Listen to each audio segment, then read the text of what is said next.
Welcome to the Real GI Doc Show. I'm your host, Dr. Fred Gandolfo, and I'm a board-certified gastroenterologist with a medical practice in New York. This episode is a follow-up to last week's episode, where we discussed fatty liver disease and some natural treatments you can do with diet and exercise. So if you haven't listened to that episode, go back to last week's episode and take a listen. And if you have listened to that episode, then you'll be excited that I have a special guest today. Joining me today is Dr. Noreen Vail. Dr. Vail is a New York State licensed psychologist with a degree in clinical and school psychology. She graduated with her PhD in psychology from Hofstra University, where she did research on behavioral change in patients with type 2 diabetes.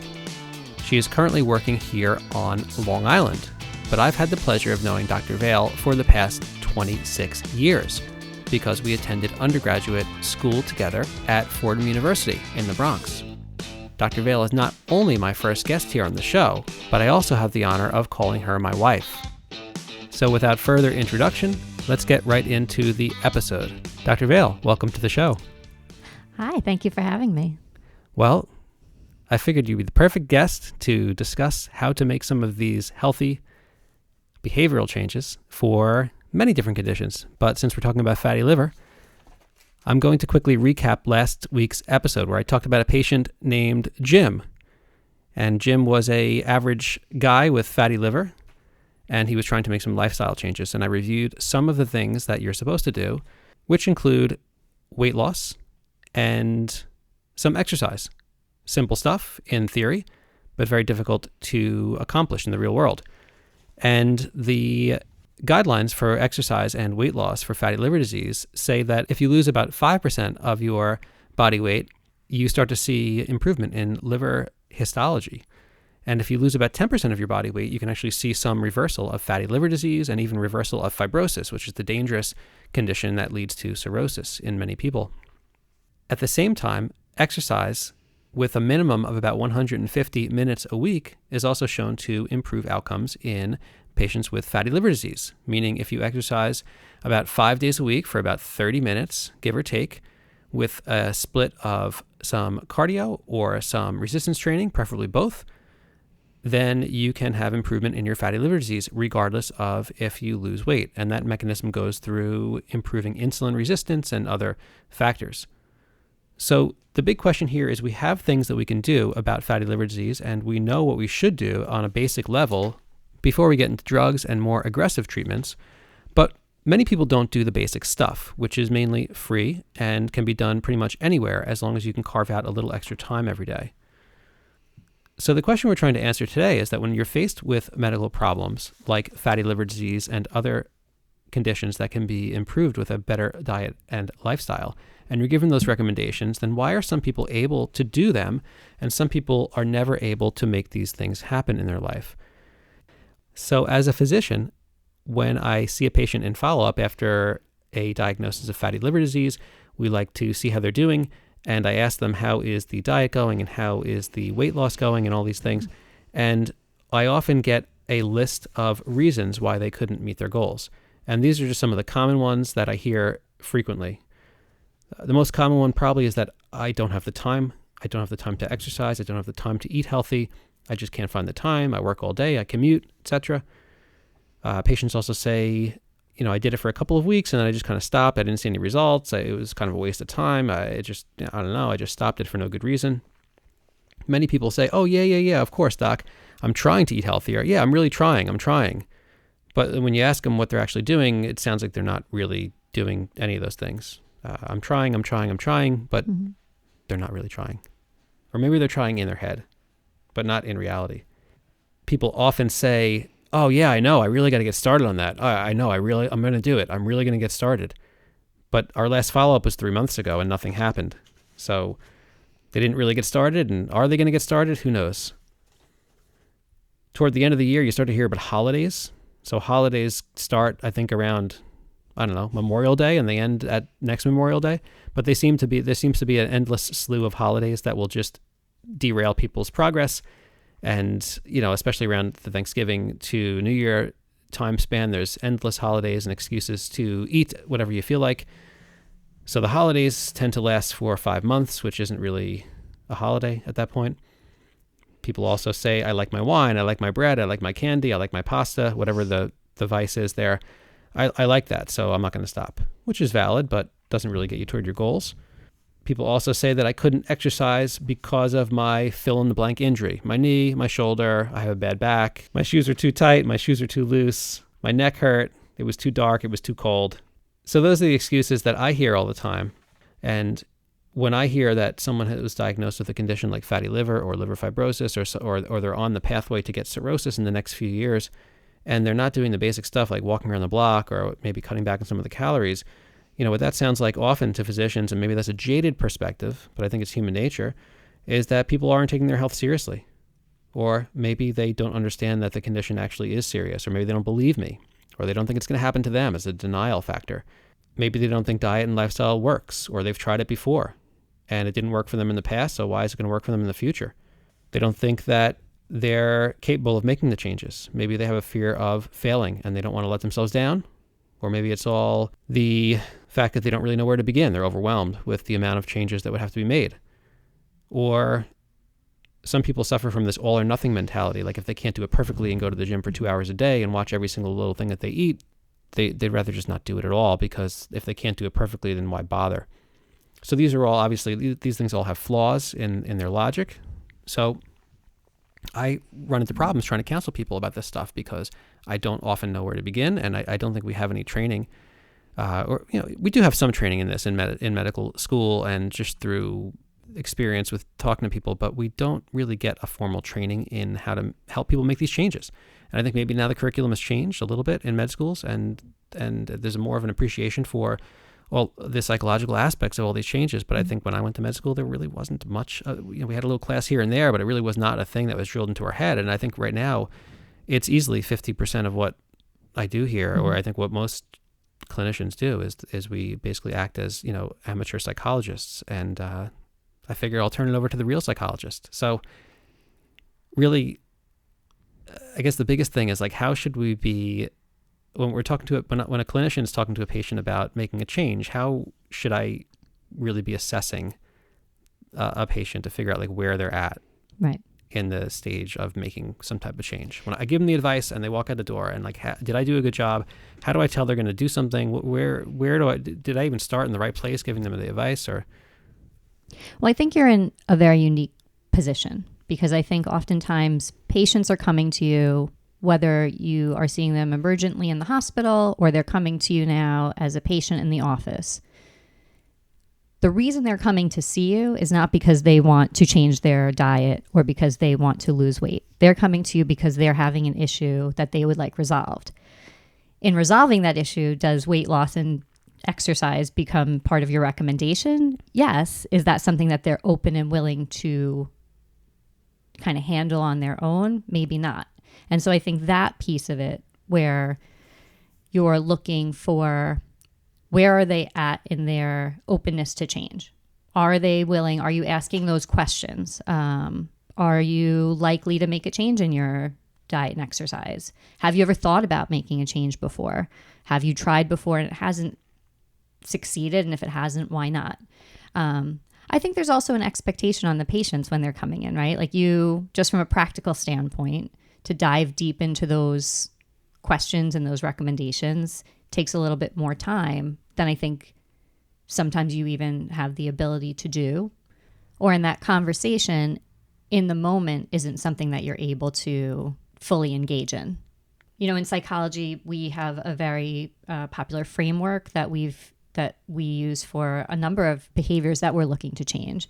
It's called the Transtheoretical Model. There are 5 stages of it, and it's been well established that people go through each of these stages for a variety of things, whether they're looking to make changes in their diet, change in their exercise, stop smoking, stop alcohol intake. This has been a very well-researched model, and I think if you can kind of assess informally those stages as you're talking with a patient, that will help give you a little bit more information as to where they're at with each of those behavior recommendations.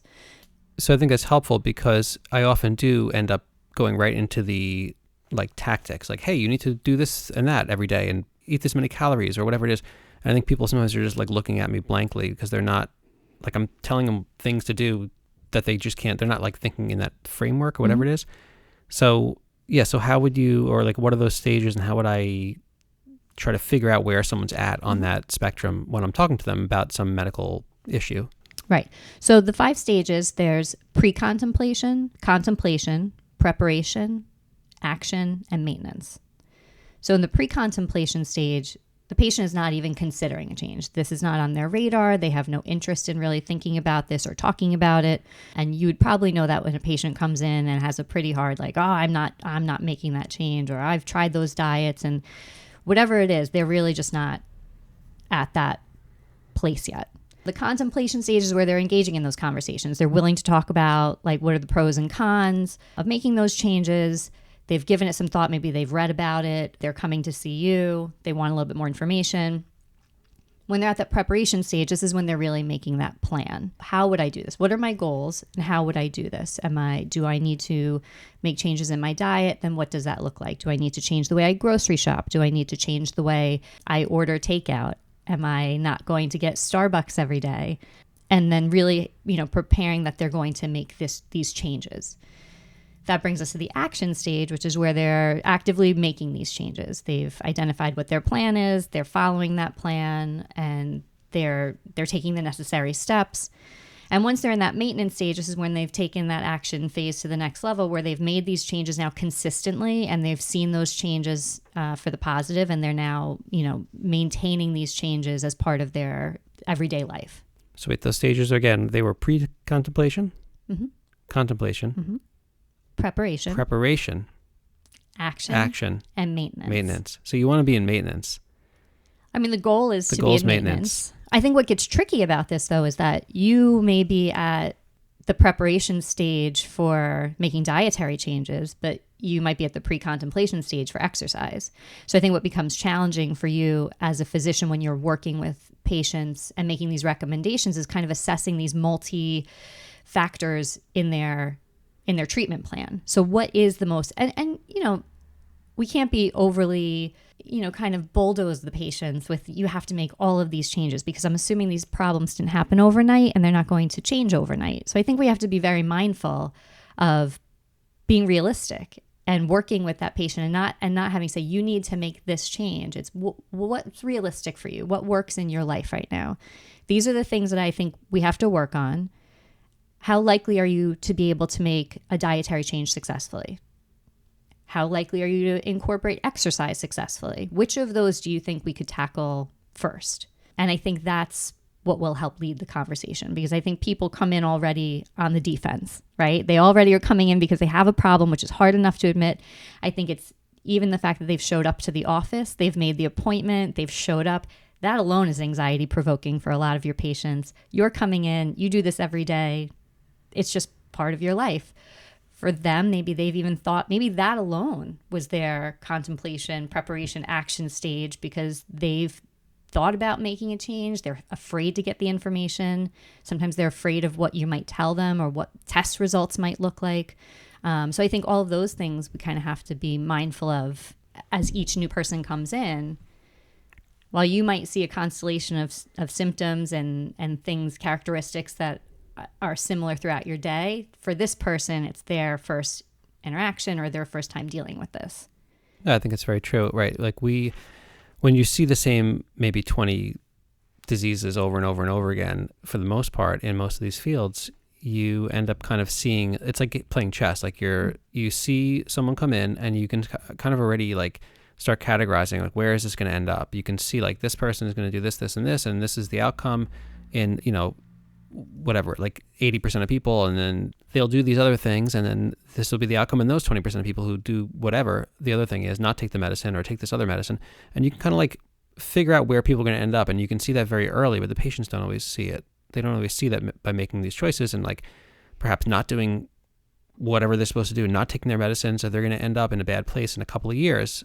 But you see it. So when I'm talking to this theoretical patient, Jim, and I'm giving this advice, it's really out of like, because I could see his future already, kind of, which sounds silly, but it's just when you see the same thing over and over and over again, you kind of know there's only a few ways it ends.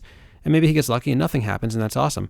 But the majority of the time, the disease just kind of marches on as a progressive problem. And then you just don't want to have that conversation with him 5-10 years from now that, hey, all the things that we didn't want to happen, they all happened. So I think that's where it gets a little frustrating for us as clinicians. And we kind of jump right to like, this is what you have to do, because we thought of all the permutations already of like not doing it or doing some other alternative thing or picking and choosing from the options that you want. And we know that for most people, or for many people, it ends up not where they want to be in 5 or 10 years. So, it's like you just want to give them the advice because that's the advice. Like, here, look, it's the best. It's the way you should do it. But obviously, that's a little paternalistic, and you do have to meet people where they're at if you want to actually help them change. You do have to kind of and I think I think part of that, those conversations, you don't have the luxury of seeing the patients every day or every week. So you're giving this advice, and their next follow-up appointment will probably not be for however long, whatever the time frame is, depending on how serious their issue is. So I think those conversations and those seeds that you plant, I think they do develop over time. I think that in the 20 minutes that you might have with them, I don't think it's going to be where you get a definitive yes or no answer that what they can do. But I think by having those conversations and even going off, I don't think I've ever been in a physician's office where they said, what are your goals in 5 years? Where do you see yourself? Physically, where do you see yourself? What do you think that life would look like? Because if their goals are consistent with what they're doing now, like they don't want to make any changes, or if they think that what they're doing is going to get them to a goal that is not going to happen because all of these things they're doing are going against that goal, I think that's also a piece of it. That's a good tactic, actually, because I think people, if you ask them that question, they're probably going to see themselves in the same place they are today, just like 5 years will pass. But that's not how reality happens. Like, things only usually get worse without intervention, not better. Or with the passage of time, things only get worse. Like, no one looks better in 5 years than they did today. Well, some people do, but most people don't. And progressive diseases progress over the next 5 years. So people maybe just want to stay the same as they are now, and it's hard to have them see their future and see that it's not going to be as good as it is right now. And right now is not even that good because you have this condition. Mm-hmm. So no, but that is a good thing to ask people. And the time, in terms of being in the office, like, the time is always the limiting factor. I would love to, if I had some infinite period of time to spend with people, it'd be great. You can teach people and do this kind of, figuring out where their goals are and everything. But the reality of it is, you have a whole bunch of time to spend on the clinical stuff, and then you have a few minutes to spend on the actual discussion at the end of the visit. And then it's kind of it until next time. And next time might be 2 weeks or 4 weeks or 6 months from now. And it's true, you do have to plant the seed. It's important. I like to give out handouts, and I like to talk to people about things and then also give them handouts to kind of summarize what we talked about, because half the time you're talking, it's just kind of, they're thinking of it, but they're thinking of their own questions. And by the time they leave, they're like, I have no idea what the doctor even said, even though you're like, hey, I covered everything. What do you mean you don't know what I said? From our perspective. So it's important to kind of summarize things in a written form, and then they can look at it, and people go on the internet and they can look stuff up and try to figure out, like, okay, this is what I can do to fit somewhere in this box where I'm supposed to be. I think you even have patients coming in who are distracted by the way you're perceiving them. They're so focused on how you probably, and a lot of the information that you get is very sensitive and sometimes very hard for them to express. And a lot of times they're probably thinking, oh my gosh, should I say that? Okay, this is so embarrassing, or however they're assessing that situation. That I agree. I think that you leave the office and those patients are going home that night probably thinking about your appointment and maybe missing some of what was said, which I know is, why you sometimes want to have them bring someone else who can be kind of rational about the situation and who can be a second set of ears and eyes and kind of help them take that information in and process it later if that person is going to be helpful for them. Yes, right. And that's something you have no control over, right? 100%. I mean, right. Most of the time people come with a family or somebody or a friend, and it's a useful thing because that person can, like you said, listen and whatnot. But sometimes they come with their own agenda and they want to like one up the doctor, and that's obviously not good for the therapeutic relationship. But that could be a whole episode in and of itself: bystanders and Google and all that stuff. people come in and start asking me questions about their own health. Oh, while I'm here, can you take a look at this thing? I'm like, no, I can't. Like, sorry, you have to sign up at the front and make an appointment. Like, it doesn't work that way. And now you're taking away from the patient's actual visit. So don't do that. But yes, a good advocate is a good thing, of course. And like one of the things I struggle with too, in terms of like, how do I budget my time? If I have a few minutes to talk about the medical stuff, to assess the patient, to hear the complaints, to click the computer buttons, to send the prescriptions and whatnot, and then I have a few minutes left to kind of like figure out the plan for the patient, how can I like quickly identify where someone's at on that spectrum? I guess I can ask them some of those questions. You know, Right. sometimes I even notice you can almost just see how engaged someone is with the discussion. And it's just like basic like body language. Like if they're like looking through you or looking at the floor or like fiddling with their cell phone when I'm trying to talk to them about something that's sensitive, like diet advice or exercise advice or weight loss, I get the feeling they're not listening. Maybe they are listening, but I get the feeling they're not. And I kind of sometimes just tone it down because I realize I'm just talking and I can't even tell if they're listening. But I find the people who come with, like they've thought about it already and they have like a list of questions or they have some knowledge that like they say, hey, I know you're going to say that because I looked it up, or I figured you would say that because I thought about that my weight maybe is one of the problems here with the fatty liver disease, and they're willing to talk about it. That's much more, for me, that's a much better cue that I can go a little deeper into that topic and not just, you know, normally I just do the superficial thing and I'm kind of feeling like, where is someone open to, I'm like prodding around, like where is someone open to a conversation? If I see they're engaged with this part of the conversation, then I'll go more into that. So it's tough. I mean, it's just, you know, the time is really an issue. I wish you could do like a blood test and you can see where they were on this like 5 steps of the stages of change or whatever it is. Do we have that yet? No, unfortunately there's no blood test. There are instruments that have been developed. There are questionnaires that patients can fill out if you're really looking to look at it from more of a data-driven point. But I think that it is going to be dependent on several factors, right? And some of those factors you might not be privy to just because those are not things that maybe are shared with you. Or so to really do that kind of quick assessment, I think, like you said, I think all of those questions and all those things that you're kind of being mindful to, you're doing it as you're interviewing the patient, right? You're looking for those like keywords or those things that the way they're responding, their body language, all of those things that they may not even be aware of the way they're presenting. But I think that's definitely a big marker of how you're assessing their openness. They also might be polite and just looking at you and making eye contact and nodding and thinking, I'm never going to do anything this man is saying, but he's very nice and I'll talk to him all day. But I think figuring out through a variety of questions and kind of being transparent with the patient too, right? Like saying like you're here, we're trying to come up with a treatment plan together. These are the things I'm trying to assess. Like, where do you really think you fall in this? Because this is really going to help us drive. I don't want to, you know, for lack of better words, I don't want to waste your time. You came to me with an issue and I want to be realistic in how we're going to address that. And I think that can be hard. It's hard, like you said, as a physician, you know what the treatment course is. You know what's going to help. You know what's going to make it better. But when a person is not there, how effective is that conversation going to be? I agree. So this is all good advice for the physician who's talking to a patient about a medical problem that requires like a diet and lifestyle change. But what can the patients do when they leave the office? Now, I'm not there at their house unless they're listening to the podcast, obviously, but I'm not there in their house to help them make these changes. I just give them the advice and the handout and then call it a day. I'll see you in 3 months. What can they do at home to kind of foster these positive changes? Like what kind of advice would you give a patient looking to make these lifestyle changes? I think the first thing I would do is start writing things down.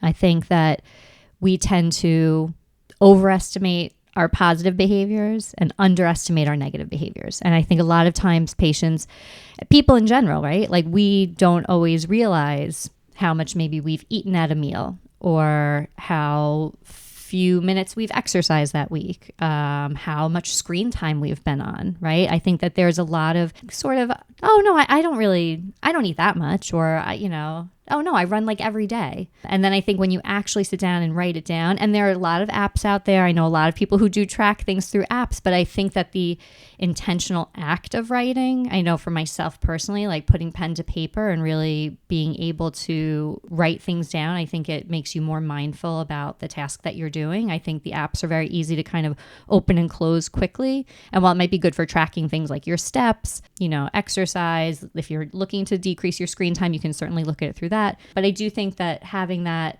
that information written down and something that you can kind of go back to and see where you started from and where you're going. So if you're saying between now and the next time I see you, I want you to write down, what you've eaten in a day, how much exercise you've done, what kind of feelings you're having, right? Like that might be out of your scope just as a doctor, but I think it's important for the patient to kind of recognize like, oh, on this day, I didn't eat as many desserts that day and I was having, my mood was good that day. So I think just that intentional act of writing it down, having that kind of baseline, you and I live in the world of data, right? Like if you know where you're starting from and you know where you're going, you can see the progress or you can see the changes and the things that maybe didn't work so well.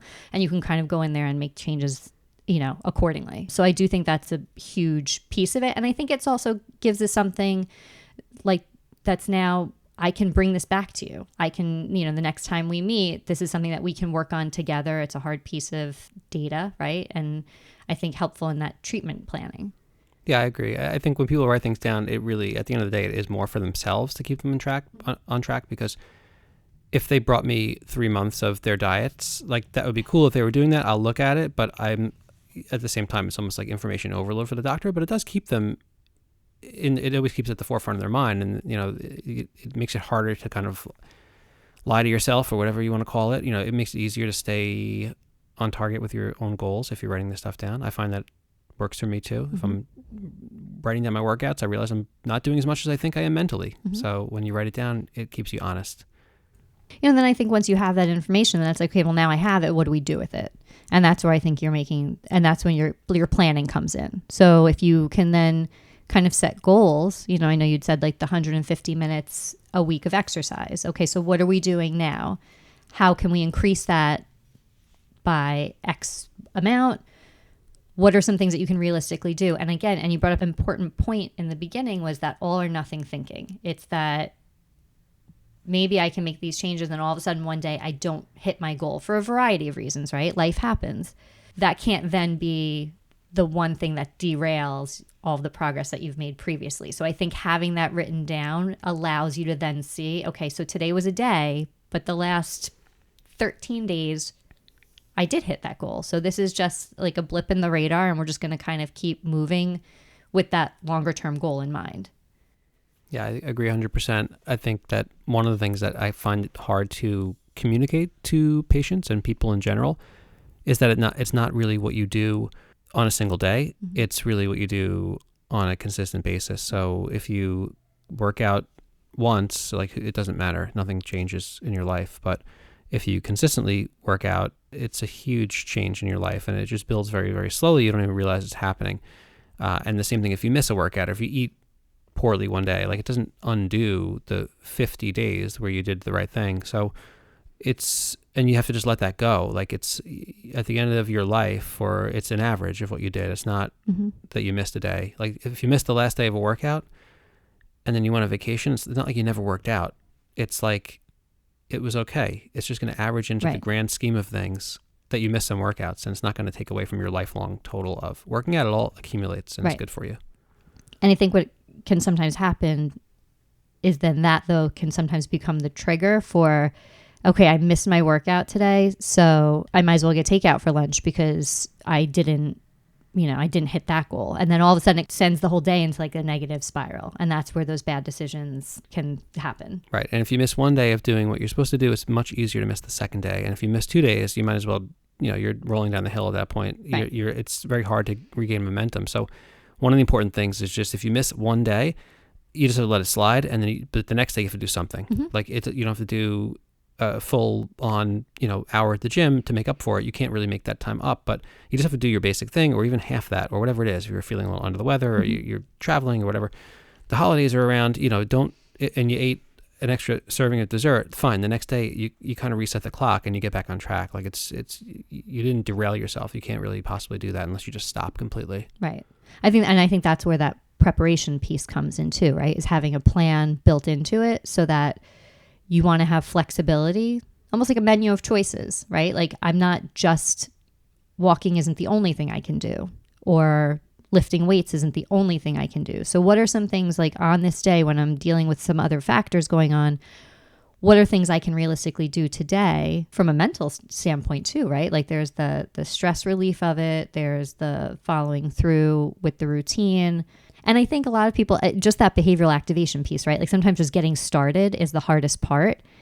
I very rarely, there are 100% days when I do not feel like working out or going for a run or doing that. But I will say that I don't think I've ever regretted having gone for the run or started the workout once I'm in it. I've regretted not doing it, but I've definitely never. And even if you feel like, oh, you know what, I'm going to do 10 minutes. I don't have it in me to do like a full all out workout today. And very rarely would you stop at 10 minutes, right? Because you're in it. Your body's in it, and you're all of those cycles, you're feeling all of the positive reinforcement of doing those activities. And even if you do stop, you got 10 minutes in and you didn't break the momentum. So tomorrow you can go back to your normal thing and you don't feel like, oh, I took a day off already. Why don't I just take tomorrow off too? Because, now I'm not working out anymore. Right. And I think also assessing what's realistic, right? Like if you know that you truly do not like a certain activity, then don't build that in to your routine, because it's not going to be something that you look forward to doing already. So I think that's like something that you have to kind of be mindful of also. It does make sense.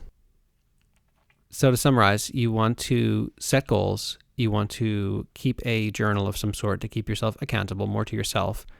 You want to pick activities, and that includes diets too, that you like or that you enjoy, that you can somehow work into your life, and it's not a completely painful process to even think about doing it. If you don't like running, you can figure out 5 different things to do for exercise, for example, and you don't have to make yourself do the things you don't like to do. And you have to be wary of that all or nothing thinking. So if you get derailed for a day or two, you just have to start right back up again, and you can't beat yourself up about it. Yeah, I think it's important not to overcomplicate it, right? Because this is it shouldn't be something that is like rocket science for you to kind of wrap your head around, right? Like you have to just make some, I think you have to be mindful about what those dietary changes that you are looking to make are, because I think that also goes all or nothing. You can't say, okay, today I'm going to work out for an hour. I'm not going to drink coffee. I'm going to drink water all day, and I'm going to cut out all the foods I usually eat, and I'm only going to have fruits and vegetables and whole grains. Like that's not going to be sustainable. For one day. You could do that for one day. For one day. Right. And coffee's good, by the way. Coffee. We love coffee. Yeah. And it's good for your liver.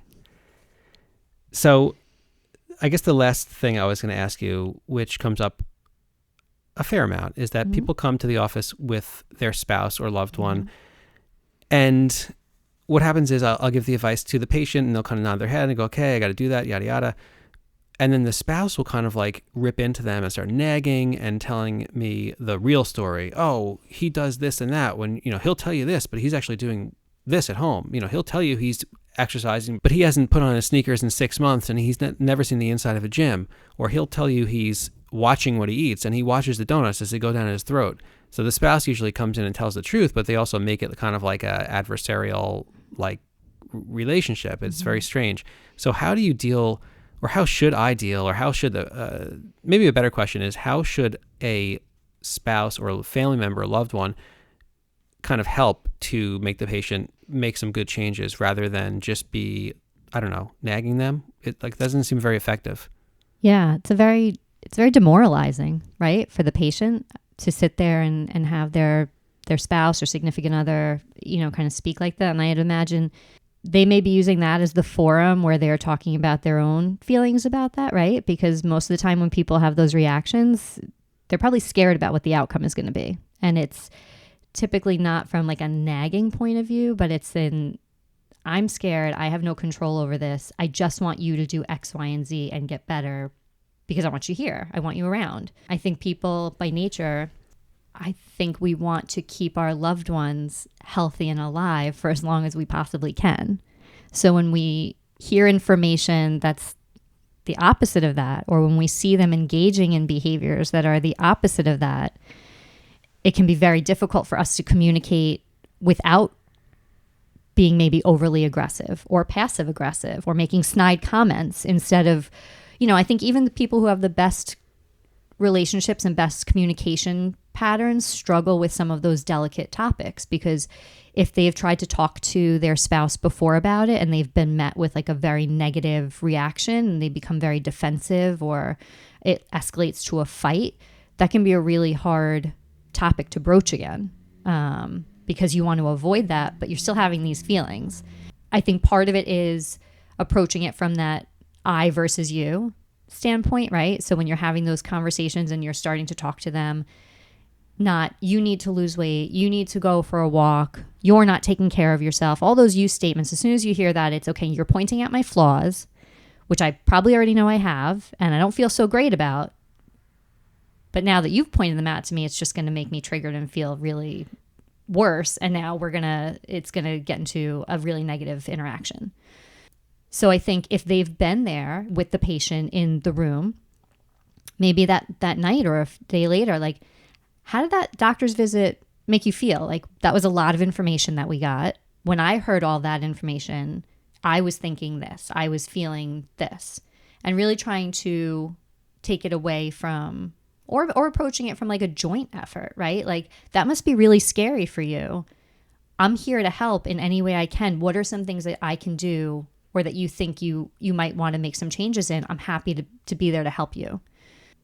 I think coming from that supportive position instead of that, similar to how you want to approach your patient, right? You want to be supportive without being overly instructive, if that's not where they're at right now.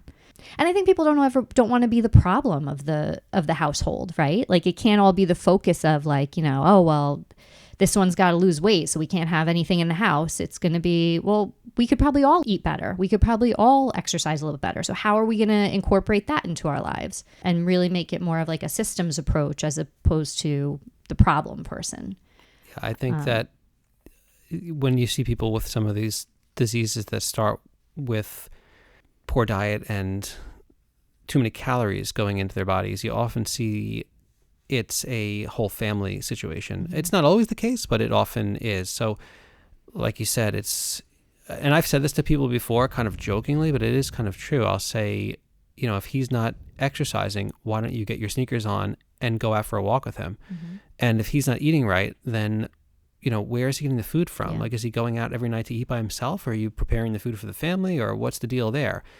So it's kind of a good joint effort. If one person has a problem like this in the family, chances are that everyone has it to some degree, and it's only a matter of time. And yeah, it's. I think sometimes people have their little fights in the office, and they haven't had them at home. Like, that's the first time sometimes that the spouse feels like empowered to bring it up because someone's talking it. Now we're talking about it. It's hard to address it randomly, like at the dinner table, but now we're talking about it, so they can kind of kick someone when they're down. And while sometimes it's humorous, it never really seems constructive. They say it in a humorous way. They kind of laugh, like, oh yeah, Jim does this and that, and blah blah, ha ha ha, and the guy laughs about it, but on the inside he's probably crying. And to me, it doesn't seem like a constructive way to do things. So yes, the whole family really should get on board. If someone's failing in a certain way, like, everyone should kind of be there to help them out and not kind of make fun of them when they are in need of help.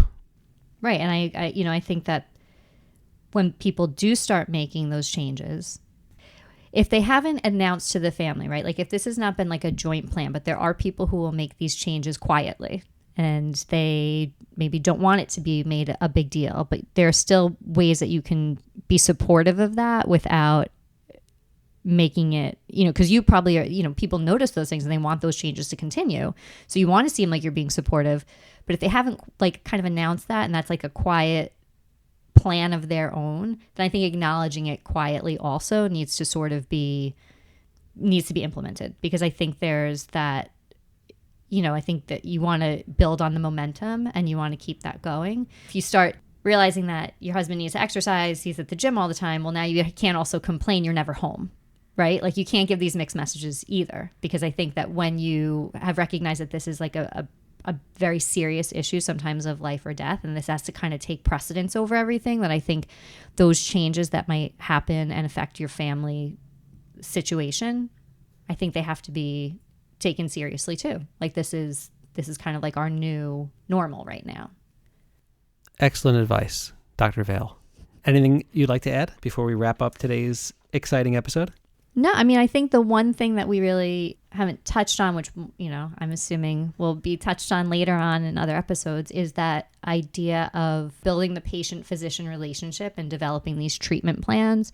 But I think also managing the expectations of what you as the gastroenterologist can realistically guide your patient through. And at what point do you kind of look to make recommendations and say, it's a little bit out of my scope of what can be addressed in this office, but these are other providers that can help you through this, right? So whether that be dietitians, psychologists, social workers, whatever that pressing issue is that might need to be addressed in a little bit more detail, I think that's also what patients may be looking to you for. And I think sometimes there's this idea that like you refer them out to a dietitian, you and that dietitian probably talk all the time about my case. And now we have this, shared information, and that's just not really the way that kind of collaboration happens. So I think being able to direct them to people and preparing them for what those conversations and what they're really there to help them do is an important piece of this as well. Because very rarely, so to put all that responsibility on you solely as their provider when there may be a number of other factors that need to be addressed is not necessarily realistic. And I think that also ties into the guidelines from the American Association for the Study of Liver Diseases that I linked in the last episode. They do talk about like a multi-specialty approach to this problem. So you could have different specialists get involved, and that's what the guidelines do recommend. So personal trainers and dietitians and psychologists, and also like medical wise, pulmonologists. A lot of these people have sleep apnea that's kind of ruining their life as well and causing problems with for a million different reasons that are beyond the scope of this. And cardiologists, because people get heart disease, and when they have fatty liver, heart disease is like the number one killer when you're younger. And until the liver disease has time to really catch up, it's the inflammation in your body and the weight and the insulin resistance, and you actually get heart disease and cancer are the two biggest causes of death. So yes, teamwork is definitely the way to go here. And I think the biggest problem with that is it's nice to say in the guidelines, and it's great to publish that stuff. And of course, we should all work together. And the patients should go see all these 5 or 6 different specialists who can help them and have the knowledge to help them and have the the ability to do it. The only problem is that when you send people out to see all these people, it's very time consuming. And it's a lot sometimes for people to keep up with all these appointments and follow-ups and tests. But the biggest thing, I think, is the fact that insurance puts up a lot of roadblocks to this. So it's challenging for me to get some patients to see a dietitian depending on their insurance. They have to pay out of pocket. They have to pay cash sometimes, although it's getting better with insurance. It's not perfect. And the same thing with like mental health is challenging with insurance. Finding someone to help them with exercise is usually not covered at all, or sometimes it's reimbursed after the fact. So it's not like you just go and pay your copay and you see the exercise guru and the psychologist and the dietitian. It's a lot of appointments. So it is challenging, and I do send people to see specialists in their field when it's practical, but sometimes it's just a lot. And if it's me trying to just convince the person to get outside and walk for 15 minutes every other day, and that's where they're at, it's like so hard to get them to that point. But the motivated people, yeah, for sure, they do benefit from, especially from seeing a dietitian and kind of getting that whole situation organized. And I wish there was a more accessible pathway for people to get into see like psychologists, or almost like health psychologists or whatever you'd call it, to help them make some of these lifestyle changes. Because that's really, at the end of the day, we have the knowledge. We have the drugs, which I'll cover in the future, that you can do a lot of things with what we have already. And it's just doing it and finding the ways to make it part of the framework of your life. So you get in that maintenance phase and you don't have to think about it anymore. You just do it. And I think that's really the major issue. And I think that mental wellness piece of it, because a lot of times when you're looking to refer people out, people sometimes have a very skewed idea of what therapy is or what I think mental health specialists do. But a lot of times it's very solution focused, right? It's very problem focused. Like you're here with this like specific thing that you're looking to do or change. and I think people have this notion that it's going to be, again, that old school mentality, right? Of like, you're going to be laying on a couch talking about your childhood for years on end. And I don't think that's I know not to be the case, right? Like, I think it has to be, I think the education piece of that alone, of just what the specialties do and what the nature of those recommendations even are, is important too. And how do you connect your patients to that it's a huge problem. I mean, we're definitely lacking in resources. Well, on that note, I'd like to thank you for being my first guest and also for being my wife of how long? 20 years. I think it's been 20 years. It's been 20 years. I'm pretty sure. It's a long time. Going on 25. And this is what we talk about at dinner table every night. Psychology and medicine. It's very exciting, very interesting. So with that, Dr. Noreen Vail has left the building. And I'd like to just say thank you for listening, and I hope you found this episode informative. If you'd like to leave me a comment, you can find me on all available social media platforms under the name Real GI Doc. And if you'd like to find the show on Apple or Spotify and leave a review or a comment, that would also be much appreciated. Please don't forget to subscribe to the show. It really does help get the show in front of new listeners. And until next time, thank you for listening. That's it for this episode of The Real GI Doc Show. Make sure to join Dr. Gandolfo next time to explore another interesting topic in gastrointestinal health. And remember, the views and opinions presented in today's episode are for informational and entertainment purposes only. Nothing discussed in this episode should be considered or used as a substitute for medical advice, diagnosis, or treatment. If you're experiencing a health issue, please consult with a doctor or a medical provider in your area. Thanks again for listening to the show.